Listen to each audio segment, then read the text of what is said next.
I want to tell you about a night when faith shattered an army of thousands. In Judges 7, we find Gideon standing with 32,000 men, preparing to face the Midianite horde. But God had a different plan. He told Gideon the army was too large, not because they couldn't win, but because if they did, Israel would claim the victory for themselves. So God reduced the numbers, first to 10,000, then to just 300. 300 men against an enemy described as thick as locusts. Their camels as numerous as the sand on the seashore. What makes this fascinating is this. God deliberately engineered a situation where human strength became irrelevant. These 300 weren't the strongest warriors or the most experienced soldiers. They were simply the ones who drank water in a particular way. Gideon, who had hidden in a winepress earlier out of fear, now stood with a force so small that victory could only be attributed to divine intervention. The reduction wasn't about military strategy. It was about removing every possible explanation except one. Now comes the counterintuitive tactic. Each of the 300 men received a clay jar, a torch, and a trumpet.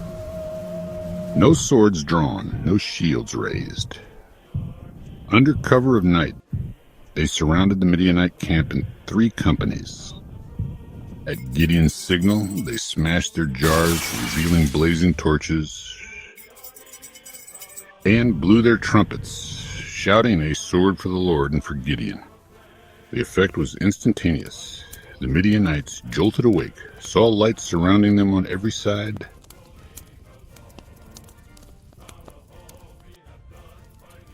and heard the cacophony of trumpets echoing through the valley.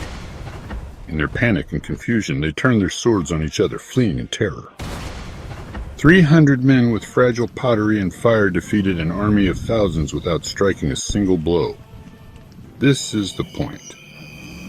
When God reduces your resources to nothing, when He strips away every advantage you thought you needed, He's making space for His glory alone to be seen.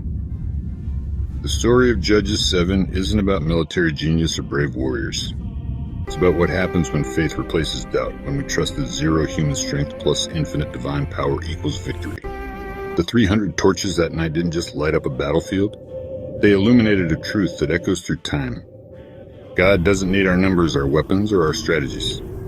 He needs our willingness to stand in the dark, holding nothing but what He's given us, and watch Him turn the impossible into His masterpiece.